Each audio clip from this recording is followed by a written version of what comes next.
Привет, дорогой трейдер. Давай с тобой на чистоту. Я 100% уверен, что я не первый преподаватель, первый человек, который тебе пытается рассказать про поддержку и сопротивление. Что 100% ты это уже у кого-то слышал, читал где-то, может быть в книжках каких-то, статьях, видел где-то. Я не первый.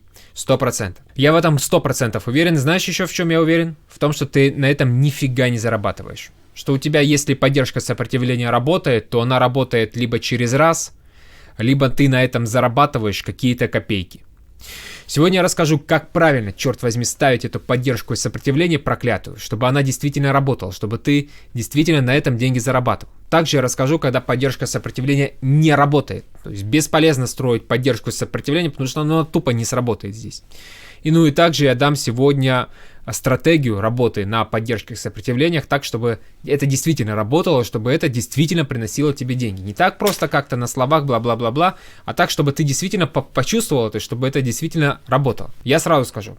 Пожалуйста, когда вы смотрите мои видео, вот вообще выбросьте все, что вы там читали где-то, все, что вы где-то слышали от людей, которые не разбираются в этом процессе. Я на поддержке и сопротивлении себе заработал не один депозит. У меня есть пруфы этого, у меня есть доказательства этого, что я на этом систематически зарабатываю. Я знаю, о чем я говорю, я знаю, почему это работает, и сегодня эти знания я передам. А они, кто вам эту всю чушь говорит, почему у вас это не работает, они не знают, поверьте. Давайте мы для начала начнем вообще в принципе с основ. Почему работает и как вообще, черт возьми, чертить поддержку и сопротивление. Во-первых, в рынке работает только перетекание капитала. И поддержка и сопротивление работают только на том основании, что у нас есть перетекание капитала. Вообще, в целом, у нас есть какое-то движение рынка. Разберем сейчас бычий пример. Рынок у нас растет, каждый последующий минимум и максимум у нас становится выше предыдущего. Следовательно, мы понимаем, что мы находимся в бычьем тренде. Область сопротивления для бычьего тренда находится в предыдущих максимумах. Вот здесь была область сопротивления, рынок ее пробил, откатил с обратной стороны, и теперь эта область сопротивления превратилась в область поддержки. Здесь было то же самое, и здесь у нас внизу область поддержки. То есть сопротивление переходит в поддержку. Почему это вообще в целом работает? Существует огромная масса теорий. Есть две основные. Первая основная теория звучит следующим. В рынках существует крупный капитал, который заинтересован в определенном движении. И в случае, если рынок, например, откатывает с обратной стороны, этот крупный капитал заходит здесь в покупку, вследствие чего цена разворачивается. И так происходит до той поры, пока этот крупный капитал не зайдет, соответственно, в позицию. Это первая теория. Вторая теория, мне больше, если честно, по душе, она звучит следующим. В рынках у нас есть покупатели и продавцы с разным капиталом. Бывают действительно какие-то крупные участники рынка. Когда у нас цена разворачивается и идет в противоположную сторону, эта цена становится какой? Вот цена акции, например. Она какой становится? Она становится, естественно, недорогой. То есть акция становится дешевой. Очень часто придираются ко мне мои коллеги, потому что я говорю, акция дешевая, не дешевая. Вот низкая цена, они говорят, есть и высокая цена. Слушайте, ну давайте уж без этого, в данном случае цена у нас пусть будет низкая. Хорошо. Что низкая цена делает? Она привлекает к себе покупателей. Те, кто хотели купить, например, будучи, когда рынок находился вот здесь, но не решались этого сделать, потому что слишком высоко, они подождали коррекции и начинают здесь все заходить в покупку. Вследствие чего у нас цена и вырастает. На этом основании работает поддержка и сопротивление. Я вам даже больше скажу, на этом основании вообще в целом работает, вообще рынок как таковой, да, и все, что связано с ценой. Вот, допустим, вы занимаетесь перепродажей телефонов, и, допустим, этот телефон стоит каких-то денег, допустим, там 100 тысяч рублей. Вы купили партию товара, и здесь замечаете, что на рынок вышла, например, упаковка тех же самых телефонов, но не за 100 тысяч рублей, а, например, за 50 тысяч рублей. Что конкретно вы будете делать? Лично я, если бы я занимался спекуляцией на телефонах, я бы, наверное, купил этот ящик телефонов, потому что он стоит дешево, потому что я занимаюсь спекуляциями, я хочу зарабатывать на разнице цен, и, соответственно, цена меня привлекает, я покупаю. Здесь примерно то же самое. Но здесь есть небольшой нюанс. Вот у нас здесь область сопротивления. Пока цена не пробила эту область сопротивления, она менее значима, чем область поддержки.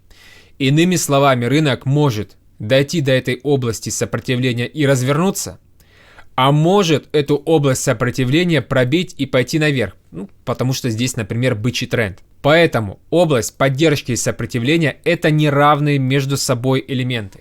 Все онлайн-школы учат тому, что это равные между собой вещи, что сопротивление, поддержка – это равные штуки. И вот даже название такое, даже какой-то термин – область поддержки, сопротивления, как будто бы это что-то такое равное. Нет, это не равные вещи. И мне плевать, что про это будут говорить мои коллеги. Это не равные вещи. Сопротивление сильнее на нисходящем тренде, а поддержка сильнее при восходящем тренде.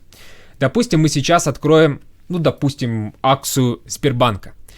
И давайте посмотрим, как вообще в целом рынок у нас рос, и заодно вы поймете, как выставлять область поддержки и сопротивления. Область поддержки и сопротивления выставляется там, где цена у нас развернулась. Поставим, вот здесь у нас был разворот, и здесь хочется немножечко забежать вперед. Когда мы выставляем область поддержки и сопротивления, мы ориентируемся только на самые большие волны. Нас не будут интересовать небольшие коррекции, вроде бы вот такой небольшой коррекции, вот такой небольшой коррекции, вот такой небольшой, коррекции, хотя здесь спорный момент, к этому немножечко подойдем. Нас не интересуют вот такие небольшие коррекции, иначе у вас будет огромное количество этих областей поддержки и сопротивления, вы в этом запутаетесь. Поэтому мы ориентируемся на какие-то большие волны, и на основании этих больших волн мы можем выставлять поддержку и сопротивление. Хорошо, давайте будем выставлять здесь область поддержки и сопротивления. Вот у нас есть максимум, вот у нас есть минимум. Соответственно, здесь делаем область поддержки, здесь область сопротивления. Видим, что рынок пробивает. Теперь эта точка, это место, эта область является поддержкой для этого инструмента. Вот у нас сопротивление. Тоже сопротивление пробивается, рынок делает не откат с обратной стороны, начинается движение. Вот у нас здесь сопротивление, тоже рынок его пробивает, откатывает с обратной стороны, тоже происходит движение. Вот у нас сопротивление, которое точно так же пробивается и которое точно так же становится поддержкой. И теперь что мы видим? Мы видим, что каждое сопротивление в данном случае пробивается и становится поддержкой. Не стоит ожидать разворота на уровнях сопротивления в случае, если это восходящее движение, потому что важна поддержка. То есть сопротивление на восходящем тренде становится поддержкой, и важна вот эта поддержка.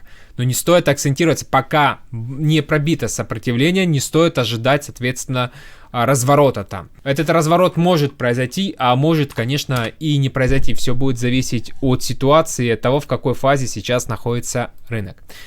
То же самое применимо для медвежьего движения. Вот у нас была область поддержки, рынок ее пробивает, теперь это стало областью сопротивления.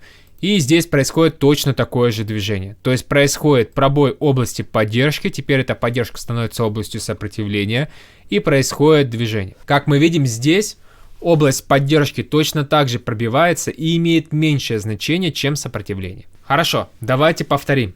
Область поддержки и сопротивления – это место, где рынок разворачивается в обратную сторону. Сопротивление сильнее на нисходящем рынке, поддержка при восходящем рынке. Область поддержки и сопротивления работает только на том основании, что в рынках существует перетекание капитала. И только поэтому это работает. Область поддержки и сопротивления, еще раз говорю, не равно между собой. Хорошо, когда поддержка и сопротивление перестает работать? Когда поддержка и сопротивление перестает работать? Как мы раньше выяснили, нам важно именно перетекание капиталов. Именно поэтому поддержка и сопротивление, собственно говоря, работает. Потому что существуют капиталы, которые заходят, выходят и так далее. Какой-то процесс происходит. Так когда перестанет работать поддержка и сопротивление? Тогда, когда этих капиталов не будет. А как мы понимаем о том, что в рынках заканчиваются капиталы? Существует всего лишь два варианта. Вариант первый – это резкое ускорение цены. Когда мы видим, что цена у нас, в нашем случае бычий пример, начинает просто лететь наверх, как ракета. Либо если это пример зеркальный, то как штопор падает вниз. С чем это связано? Это связано с тем, что в рынок массово начинают заходить, в нашем случае, покупатели. И чем выше летит цена, тем больше покупателей заходит. Но есть небольшой нюанс. Как в анекдоте про Петьку и Василия Ивановича. Нюанс заключается в том, что капиталы – это понятие не резиновое. Рано или поздно все, кто хотел зайти в покупку, они, разумеется, купят. Если мы предположим, что нет никакого хайпа, к монете, например, или к акции, или что-то в этом духе, капиталы просто-напросто начинают заканчиваться. И в этой связи, когда у нас происходит разворот в обратную сторону, участники рынка, которые покупали прямо по верхушкам, которые покупали вот здесь, что у них будет происходить на торговом счете? У них будет минус. После того, как они на торговом счете видят минус, они открывают график и понимают, какую глупость они совершили. Я 100% уверен, что вы делали точно так же. Во всяком случае, мои первые сделки были вот примерно подобными. Я думаю, что у вас то же самое, и вряд ли вы избегали этого. Когда ты зашел в позицию, потому что вроде как наверх летит, сейчас еще пойдет выше, ты покупаешь, потом рынок идет против тебя, ты видишь минус, открываешь график, понимаешь, елки-палки, да я купил же прямо, ну как говорят трейдеры, прямо по хаям купил, да, высоко купил, дорого купил. Что вы будете делать? Вы, как и все, как и я в том числе, будете здесь выходить, вследствие чего у нас цена разворачивается. И что там с поддержкой? Какое там сопротивление, поверьте, глубоко фиолетово. Рынок просто-напросто будет валиться вниз на вот этих вот панических продажах. И вы уже уловили, да, что нам важно именно панические продажи, либо панические покупки. Резкий всплеск покупок, либо продаж. И это все нам в конечном итоге, по сути дела, ставит крест на поддержке сопротивления. Это первый нюанс. Второй нюанс, когда поддержка сопротивления перестает работать, когда у нас в рынках появляется такая структура, которая укажет на то, что здесь нет никаких капиталов. Возможно, здесь появится флэт, какой-то боковик. Или рынок просто пробьет ее, войдет в обратную сторону. То есть, как будто бы здесь нет ни поддержки, ни сопротивления. То есть, вообще, как будто бы ничего нет. Это означает, либо вы не там поставили поддержку сопротивления. Если вы начинающий, скорее всего, именно вот этот вариант. Либо здесь просто-напросто нет никаких капиталов. Капитал не видит, либо... Но опять-таки, скорее всего, вы просто не там поставили, потому что обычно хоть какая-то реакция, но она бывает. В этих областях поддержка сопротивления, как бы вы ее ни старались, не заморачивались, она не будет работать. Хорошо, это все общие слова, да? Где же здесь все-таки заходить? На самом деле, мы заходим только всегда по тренду. То есть у нас есть, например, бычий тренд. Далее мы поставили область поддержки сопротивления. Ждем, пока рынок дойдет к этой области поддержки сопротивления. И вот здесь мы сразу не заходим в покупку. Мы не выставляем здесь отложенный ордер. Мы следим за рынком. Это важный момент, в особенности, если вы торгуете криптовалюту. Поскольку если вы будете торговать криптовалюту и просто поставите отложенный ордер, есть вероятность, что рынок просто не заметит все это и просто-напросто развернется, выбит вас по стопу, и после этого начнется рост. Так вот, чтобы в это не попасть, вам нужно здесь на конце, вот здесь вот, увидеть разворотную модель. Какая может быть разворотная модель? Любая разворотная модель на свечах вам подойдет.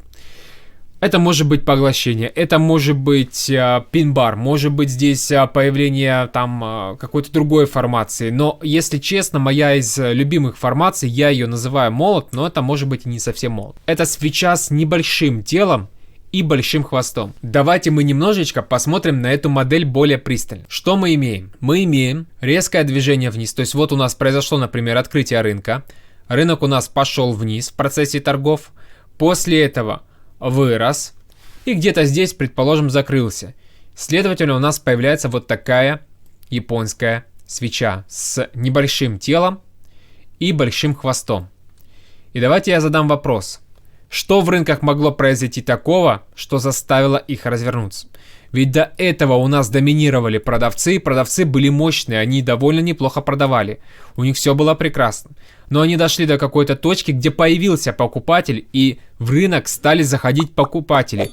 Активные покупатели, которые стали покупать этот рынок, как не в себя, вследствие чего у нас и происходит разворот. Такая нехитрая логика, я ее называю перехват инициативы. То есть у нас вначале были инициативные продавцы, они довольно неплохо давили рынок. После этого у нас эту инициативу перехватили покупатели. Ведь когда мы находимся в области поддержки и сопротивления, нам важно увидеть, что у нас есть покупатели, ну в бычьем примере, например, что у нас здесь есть тот, кто будет заходить в покупку. Капиталы, которые направлены в покупку, и неважно, кто это. Крупный игрок или, возможно, какие-то мелкие участники рынка. Важно, чтобы здесь были капиталы, направленные на покупку. И все это мы можем увидеть только по перехвату инициативы. Только при появлении какой-то разворотной модели. Ну, в моем случае паттерн молот. Это не самое идеальное, то есть я думаю, что если вы будете что-то искать свое, вы можете 100% найти какие-то другие модели. Может быть здесь паттерн молот. Может быть, здесь просто появляется такая модель, когда у вас небольшие японские свечки, и потом появляется импульс бычий наверх. Может быть, здесь появляется, кстати, паттерн молот с потом бычьим импульсом. Вот это, кстати, идеально. Может быть, здесь будет следующая формация. Например, рынок пошел вниз, потом немножечко здесь попилил, а потом резко выстрелил наверх. Может быть, здесь будет вот такая формация. Например, рынок упал вниз, потом резко бычья свеча наверх. Да? Как бы перекрывает ее поглощение, так называемое. Может быть, здесь будет точно такое же поглощение, но с большим хвостом и с последующим движением наверх. Я вас очень прошу, пожалуйста, если вы смотрите это, сделайте, пожалуйста, скриншот или просто сделайте фотографию на телефон, чтобы запомнить эти модели. Они все, по сути дела, об одном и том же. Просто не забудьте их. Это важный элемент, потому что если будете выставлять отложенные ордера, там еще что, набедокурите. Просто вот запомните это. И пока что, вот, пока вы начинающий, давайте мы с вами договоримся, что вы торгуете только эти модели, окей? Там уже дальше вы будете уже что-то изобретать свое и так далее. Потом вы дальше поймете, что бывают и такие модели, например, с такими хвостами вот здесь. Бывает, например, и вот такие ситуации, когда у вас тут что-то вроде головы с плечами появляется. Формаций бывает много. Но давайте, пока вы начинающий, мы запомним, что вот есть эти модели, и вы будете их использовать. Хорошо, договорились с вами, вы сфотографировали, вы сделали скриншот. Я вас, собственно говоря, верю. Все это указывает на перехват инициативы, на то, что у вас есть капиталы заходят в покупку, и все прекрасно. Я сейчас буду это отторговывать на истории, на исторических данных. Мы сейчас занимаемся не тем, что проверяем меня как качество трейдера. Вот хорошо я торгую или нет. Это я отвечаю сразу хейтерам, которые обычно пишут, когда я торгую на истории. Пишут, да, зачем вы этого смотрите, он вообще на реале не торгует. У меня есть на канале отдельный плейлист, где я предоставил свой торговый отчет за несколько лет и также показываю там свои реальные сделки. Вот здесь вот вы увидите сверху подсказку, перейдите, пожалуйста, с ним, ознакомьтесь с этим плейлистом, и вы убедитесь, что я реально это использую на своем торговом счете, реальном. На реальные сделки, на реальные деньги я это все, соответственно, торгую и отторговываю. Но сейчас мне нужно это сделать на исторических данных, чтобы вам показать идеальный пример, чтобы у вас перед глазами был какой-то идеальный пример, и чтобы вы старались вот исследовать именно этому идеальному примеру, чтобы у вас было меньше ошибок. Хорошо. Потом в процессе, как вы один идеальный пример поторгуете, другой идеальный пример поторгуете, потом уже появятся вариации, сможете уже что-то свое искать, потому что в целом идеальных примеров их не так и много. Обычно все кривое, косое. Но пока что, для начала, пока вы начинающий, вот придерживайтесь хотя бы идеальных примеров, чтобы у вас было меньше ошибок, потому что все-таки вы торгуете, я 100% уверен, на реальные деньги, и естественно, 100% будете закидывать чуть ли не половину депозита. Ну, так делать не нужно, понятное дело. Итак, вот у нас есть максимум, после которого цена развернулась в обратную сторону. Здесь можно построить линию подобным образом. То есть вот у нас волна, вот у нас откат, вот у нас волна. И, соответственно, мы ждем откат, и на откате ждем любую разворотную модель для того, чтобы купить. Почему мы здесь покупаем, а не продаем? Я думаю, не стоит объяснять, потому что каждый последующий минимум и максимум у нас выше предыдущего. Как только оба минимума и максимума у нас становятся выше предыдущего, мы понимаем, что мы находимся в бычьем тренде, и, соответственно, нам необходимо искать точку входа на покупку. И вот здесь мы можем полноценно зайти в покупку. Здесь заходим, стоп у нас будет примерно где-то вот здесь. Тейк-профитом может служить либо вот этот вот максимум, то есть сопротивление в нашем случае, либо выше. Смотрим по ситуации. Почему мы заходим вот здесь? Потому что мы видим разворотную модель. Вот у нас разворотная модель. Помните, я рисовал вот такую разворотную модель. Движение вниз. Формируется здесь что-то. И потом движение наверх. Вот оно. Разворотная модель. Все это происходит в области поддержки. И это может служить основанием для покупки. Еще раз говорю, дело не в свече, не в том, что тут просто такая свеча появилась, потому что такая... Нет, все по совокупности. У нас, во-первых, тренд. Во-вторых, мы пробили область сопротивления, теперь это стало областью поддержки. В-третьих, у нас появилась эта модель. Ну и мы дошли, получается, до нашего take-профита. Могли бы поддержать, в принципе, еще, но я бы хотел, чтобы ты понял именно место входа. То есть мы здесь не рассматриваем сейчас take-профит, и про take-профиты нужно, наверное, отдельное видео делать. Еще раз. У нас есть бычий тренд. Вот он, бычий тренд. Вспоминаем, что в бычьем тренде сопротивление становится поддержкой. Мы пробиваем сопротивление. Ждем откат с обратной стороны. Рынок откатил сюда. Здесь мы должны найти разворотную модель. Вот у нас здесь появляется разворотная модель. Вот этот пример достаточно идеален. После этого происходит движение наверх, также может быть просто бычий импульс. Здесь мы заходим в покупку. Разберем другой пример. Разберем теперь пример криптовалюты. Вот у нас есть область сопротивления, которая стала областью поддержки. Рынок ее пробил. Рынок находится в бычьем тренде. Каждый последующий минимум-максимум у нас становится выше предыдущего. Соответственно, нам необходимо дождаться небольшого отката вниз, появления здесь разворотной модели с последующим импульсом наверх и зайти в покупку. Все то же самое, что и в предыдущем примере. И вот эта ситуация. Мы дошли до нашей области, в нашем случае уже поддержки, то есть сопротивление, которое стало поддержкой. Далее мы видим, что у нас появляется свечи отказа, то есть у нас появляется тот самый молот, про который мы сегодня говорили. После этого появляется небольшая свеча и импульс наверх. Здесь мы можем полноценно зайти в покупку. Тоже, пожалуйста, сфотографируйте вот эту модель. То есть это одна из классических таких моделей, которая может в принципе происходить. То есть пробой области сопротивления, откат и вот появление именно такой модели. Вот именно такой. Вот как она тут выглядит. Конечно, там прям точность, грубо говоря, там до пункта, до цента здесь не будет. Ну, то есть немного хвостика может быть больше, чуть-чуть больше там тела, но суть именно в этом. То есть вот проявление одной из таких вот достаточно классических моделей. Можете ее, в принципе, использовать. Здесь есть такой момент, это все-таки криптовалюта, и когда криптовалюта делают разворотную модель с последующим импульсом, обычно этот импульс очень большой. То есть на акциях я показывал вам акцию Сбербанка, там импульс не такой большой, а здесь вот прям огромный, и это характерно для криптовалюты. С этим вы, к сожалению, ничего не сделаете. И иногда приходится из-за этого выставлять достаточно большие стоп-приказы и иногда даже сделки пропускать из-за этого. Но зато, в принципе, рынок тебе дает довольно неплохо. И мы в последующем, если мы обратим внимание, понятное дело, что рынок сейчас идет наверх.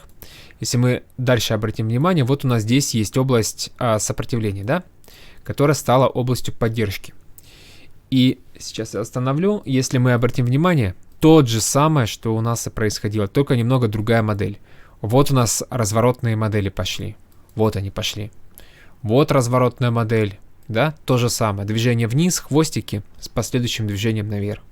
Вот разворотная модель, эту бы вы точно бы не взяли, но вот это точно нужно было брать. И все это происходит в области, в нашем случае, соответственно, поддержки. Точно так же заходим в позицию, стоп выставляем, соответственно, за эту модель плюс небольшой запас. То есть не нужно выставлять пункт в пункт, нужно чуть-чуть делать запас. С расчетом, если, например, придет какой-нибудь миллионер и захочет продать внезапно, а таких идиотов полно, по хаям, так сказать, чтобы вы сильно много не потеряли. То есть, чтобы был хвостик и вас при этом не зацепило. Пока что постарайтесь находить именно такие модели, которые я вам сказал.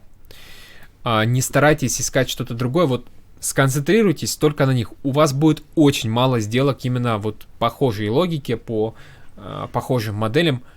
Пусть их будет очень мало, но зато они все будут очень качественные и с высоким соотношением риска к прибыли и с высоким соотношением прибыльных сделок. Поэтому пусть пока что ориентируйтесь на это. Не бегите впереди паровоза, не старайтесь торговать ради того, чтобы просто поторговать. Ради того, что вот вы видео посмотрели, обучение прошли, и вот, вы все прошли, нужно торговать. Вот так делать не нужно. Постарайтесь отнестись к этому более серьезно и брать сделки более качественные. Потом сделайте 10-20 сделок. У вас, в принципе, если с таймфреймом час, у вас на 10-20 сделок, если вы будете торговать криптовалюту, будете торговать акции, уйдет примерно где-то месяца 3. Помимо этого, вы же еще что-то будете торговать. То есть вот таких моделей пусть у вас будет на 3-4 месяца на это уйдет. Помимо этого у вас еще и другие модели будут. Понятное дело, поторговать есть будет что. Потом уже будете какие-то вариации торговать, то есть будете что-то добавлять, будете входить против тренда, будете входить тогда уже во флетах и так далее, и так далее. Будете входить в моменты, когда рынок немного не дошел до вашей области поддержки сопротивления. Пока что придерживайтесь вот именно того, что я вам сказал. Шаг влево, шаг вправо, будут проблемы, будут ошибки, пока вы в этом не разобрались. Разберетесь, начнете зарабатывать. Хорошо, что я вам еще порекомендую, так это не заниматься самообучением, потому что мы сегодня все-таки выпустили вот такое вот видео, но все оно направлено на самообучение, чтобы вы там самостоятельно что-то изучили, что-то поняли и так далее. Но понятное дело, что лучше ко всему подходить комплексно. Вот я сегодня сказал про поддержку и сопротивление, а это одна из таких плевых тем, которые вообще в принципе можно рассказать, и, естественно, к ним нужно подходить комплексно. Когда вы знаете, что такое риск-менеджмент, почему я говорю про риск-менеджмент? Потому что вот вы узнали, что такое поддержка сопротивления. Но если вы полдепозита вольете в одну сделку, вы долгосрочно потеряете. Вы долгосрочно, соответственно, провалитесь. Поэтому ко всему нужно подходить комплексно. Нужно понимать и тренды, и флеты, и риск-менеджмент, и мани-менеджмент. Все это только в совокупности, в комплексе. Здесь надо сказать, что это очень плевое дело. То есть это самая простая задача, которая у вас есть, все это выучить комплексно. Потому что есть моя обучающая программа, которая все передает в комплексе. От А, так сказать, до Я. От самого основания до самых сложных каких-то элементов, вещей вы будете потихонечку изучать. Не нужно будет вам ломать голову, не нужно будет вам разбираться в этом всем самостоятельно. Все находится в одном месте. Один раз приобретете мое обучение и будете втягиваться в этот процесс. Составите свою торговую систему, начнете понимать рынки. И я понимаю, что вот сейчас, если начну перечислять, что вы поймете там про объемный анализ, про покупателей продавцов, вам это вообще ни хрена не говорит. Вы сюда пришли за деньгами. Вы сюда пришли зарабатывать бабки. И поверьте, все, что касается заработка денег, схем, которые позволяют это сделать, схем, которые позволяют мне зарабатывать, моим студентам зарабатывать, все находится в моем обучении. Просто делайте так, как я вам говорю, и будет у вас все получаться. Просто следуйте моей обучающей программе. Не нужно тут ломать голову или еще что-то. Я уже все сделал за вас. Я уже все узнал, что здесь конкретно работает, и все это передал. На все есть ссылка в описании. Перейдите, ознакомьтесь. Зарабатывайте. Счастливо.